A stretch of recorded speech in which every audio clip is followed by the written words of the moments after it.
Chapter 7. Receptivity. In order to lay the foundations for practical work, the student must endeavor to get a clear conception of what is meant by the intelligence of undifferentiated spirit. We want to grasp the idea of intelligence apart from individuality, an idea which is rather apt to elude us until we grow accustomed to it. It is the failure to realize this quality of spirit that has given rise to all the theological errors that have brought bitterness into the world and has been prominent amongst the causes which have retarded the true development of mankind. To accurately convey this conception in words is perhaps impossible, and to attempt definition is to introduce that very idea of limitation which is our object to avoid. It is a matter of feeling rather than of definition, yet some endeavor must be made to indicate the direction in which we must feel for this great truth if we are to find it. The idea is that of realizing personality without that selfhood which differentiates one individual from another. I am not that other because I am myself. This is the definition of individual selfhood, but it necessarily imparts the idea of limitation, because the recognition of any other individuality at once affirms a point at which our own individuality ceases and the other begins. Now, this mode of recognition cannot be attributed to the universal mind. For it to recognize a point where itself ceased and something else began would be to recognize itself as not universal. For the meaning of universality is the including of all things, and therefore for this intelligence to recognize anything as being outside itself would be a denial of its own being. We may therefore say without hesitation that, whatever may be the nature of its intelligence, it must be entirely devoid of the element of self-recognition as an individual personality on any scale whatever. Seen in this light, it is at once clear that the originating, all-pervading spirit is the grand and personal principle of life, which gives rise to all the particular manifestations of nature. Its absolute impersonalness, in the sense of the entire absence of any consciousness of individual selfhood, is a point on which it is impossible to insist too strongly. The attributing of an impossible individuality to the universal mind is one of the two grand errors which we find sapping the foundations of religion and philosophy in all ages. The other consists in rushing to the opposite extreme and denying the quality of personal intelligence to the universal mind. The answer to these errors remains, as of old, in the simple question: He that made the eye, shall he not see? He that planted the ear, shall he not hear? Or to use a popular proverb, you cannot get out of a bag more than there is in it. And consequently, the fact that we ourselves are centers of personal intelligence is proof that the infinite from which these centers are concentrated must be infinite intelligence, and thus we cannot avoid attributing to it the two factors which constitute personality, namely intelligence and volition. We are therefore brought to the conclusion that this universally diffused essence, which we might think of as a sort of spiritual protoplasm, must possess all the qualities of personality without that conscious recognition of self which constitutes separate individuality. And since the word personality has become so associated in our ordinary talk with the idea of individuality, it will perhaps be better to coin a new word and speak of the personas of universal mind as indicating its personal quality apart from individuality. We must realize that this universal spirit permeates all space and all manifested substance, just as physical scientists tells us that the ether does, and that whatever it is, it must carry with it all that it is in its own being. And we shall then see that we are in the midst of an ocean of undifferentiated yet intelligent life, above, below, and all around, and permeating ourselves both mentally and corporeally, and all other beings as well. Gradually, as we come to realize the truth of this statement, our eyes will begin to open to its immense significance. It means that all nature is pervaded by an interior personas, infinite in its potentialities of intelligence, responsiveness, and power of expression, and only waiting to be called into activity by our recognition of it. By the terms of its nature, it can respond to us only as we recognize it. If we are at that intellectual level where we can see nothing but chance governing the world, then this underlying universal mind will present to us nothing but a fortuitous confluence of forces without any intelligible order. If we are sufficiently advanced to see that such a confluence could only produce a chaos and not a cosmos, then our conceptions expand to the idea of universal law, and we find this to be the nature of the all-underlying principle. We have made an immense advance from the realm of mere accident into a world where there are definite principles on which we can calculate with certainty when we know them. But here is the crucial point.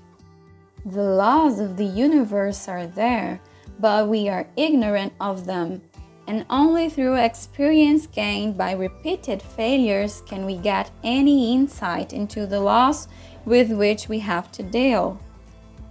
How painful each step and how slow the progress! Eons upon eons would not suffice to grasp all the laws of the universe in their totality, not in the visible world only, but also in the world of the unseen. Each failure to know the true law implies suffering arising from our ignorant branch of it, and thus, since nature is infinite, we are met by the paradox that we must in some way contrive to compass the knowledge of the infinite with our individual intelligence. And we must perform a pilgrimage along an unceasing Via Dolorosa beneath the lash of the inexorable law until we find a solution to the problem. But it will be asked, may we not go on until at last we attain the possession of all knowledge? People do not realize what is meant by the infinite, or they would not ask such questions. The infinite is that which is limitless and exhaustless. Imagine the vastest capacity you will, and having filled it with the infinite, what remains of the infinite is just as infinite as before. To the mathematician, this may be put very clearly. Rise x to any power you will, and however vast may be the disparity between it and the lower powers of x, both are equally incommensurable with x exponentiated to n. The universal reign of law is a magnificent truth. It is one of the two great pillars of the universe, symbolized by the two pillars that stood at the entrance to Solomon's temple. It is a jachin, but jachin must be equilibrated by Boaz. It is an enduring truth which can never be altered, that every infraction of the law of nature must carry its punitive consequences with it. We can never get beyond the range of cause and effect. There is no escaping from the law of punishment except by knowledge. If we know a law of nature and work with it, we shall find it our unfailing friend, ever ready to serve us, and never rebuking us for past failures. But if we ignorantly or willfully transgress it, it is our implacable enemy until we again become obedient to it, and therefore the only redemption from perpetual pain and servitude is by a self-expansion which can grasp infinitude itself. How is this to be accomplished? By our progress to that kind of degree of intelligence by which we realize the inherent personas of the divine all-pervading life, which is at once the law and the substance of all there is. Well said the Jewish Rebbe of old, the law is a person. When we once realize that the universal life and the universal law are one with the universal personas, then we have established the pillar Boaz as the needed complement to Jacan, and when we find a common point in which these two unite, we have raised the royal ark through which we may triumphantly enter the temple. We must dissociate the universal personas from every conception of individuality. The universal can never be individual, that will be a contradiction in terms.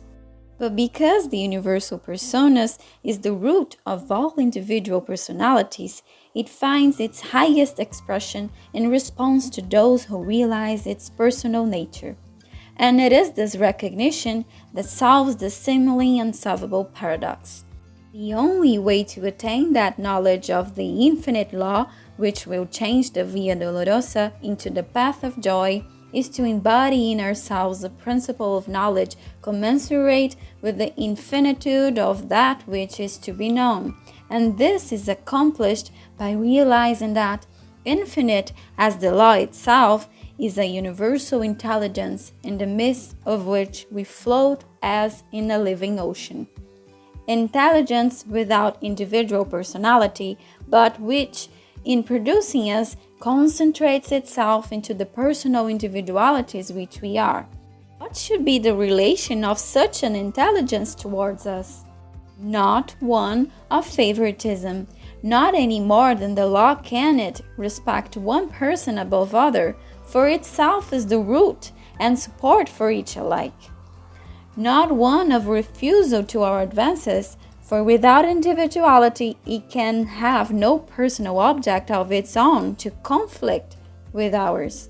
And since it is itself the origin of all individual intelligence, it cannot be shut off by inability to understand. By the very terms of its being, therefore, this infinite underlying all-producing mind must be ready immediately to respond to all who realize their true relation to it. As the very principle of life itself, it must be infinitely susceptible to feeling, and consequently it will reproduce with absolute accuracy whatever conception of itself we impress upon it. And hence, if we realize the human mind as that stage in the evolution of the cosmic order at which an individuality has arisen capable of expressing not merely the livingness but also the personas of the universal underlying spirit, then we see that its most perfect mode of self-expression must be by identifying itself with these individual personalities. The identification is, of course, limited by the measure of the individual intelligence, meaning not merely the intellectual perception of the sequence of cause and effect, but also that undescribable reciprocity of feeling by which we instinctively recognize something in another, making them akin to ourselves. And so it is that when we intelligently realize that the innermost principle of being must be reason of its universality, have a common nature with our own, then we have solved the paradox of universal knowledge, for we have realized our identity of being with the universal mind, which is commensurate with the universal law. Thus, we arrive at the truth of St. John's statement, "Ye know all things." Only this knowledge is primarily on the spiritual plane. It is not brought out into intellectual statement whether needed or not, for it is not in itself the specific knowledge of particular facts, but it is the undifferentiated principle of knowledge, which we may differentiate in any direction that we choose. This is the philosophical necessity of the case, for though the action of the individual mind consists in differentiating the universal into particular applications, to differentiate the whole universal would be a contradiction in terms. And so, because we cannot exhaust the infinite, our possession of it must consist in our power to differentiate it as the occasion may require, the only limit being that which we ourselves assign to the manifestation. In this way, then, the recognition of the community of personality between ourselves and the universal undifferentiated spirit, which is the root and the substance of all things, solves the question of our release from the iron grasp of an inflexible law, not by abrogating the law, which would mean the annihilation of all things, but by producing in us an intelligence equal in affinity with the universal law itself, and thus enabling us to apprehend and meet the requirements of the law in each particular as it arises. In this way, the cosmic intelligence becomes individualized, and the individual intelligence becomes universalized. The two became one, and in proportion as this unity is realized and acted on, it will be found that the law, which gives rise to all outward conditions, whether of body or of circumstances, becomes more and more clearly understood and can therefore be more freely made of use, so that by steadily, intelligent endeavor to unfold upon these lines, we may reach degrees of power to which it is impossible to assign any limits. The student who would understand the rationale of the unfoldment of his own possibilities must make no mistake here. He must realize that the whole process is that of bringing the universal within the grasp of the individual by raising the individual to the level of the universal and not vice versa. It is a mathematical truism that you cannot contract the infinite and that you can expand the individual. And it is precisely on these lines that evolution works. The law of nature cannot be altered in the least degree, but we can come into such a realization of our own relation to the universal principle of law that underlies them as to be able to press all particular laws, whether of the visible or invisible side of nature, into our service, and so find ourselves masters of the situation. This is to be accomplished by knowledge, and the only knowledge which will effect this purpose in all its measureless immensity is the knowledge of the personal element in universal spirit in its reciprocity to our own personality. Our recognition of this spirit must therefore be twofold: as the principle of necessary sequence, order, or law, and also as the principle of intelligence, responsive to our own recognition of it.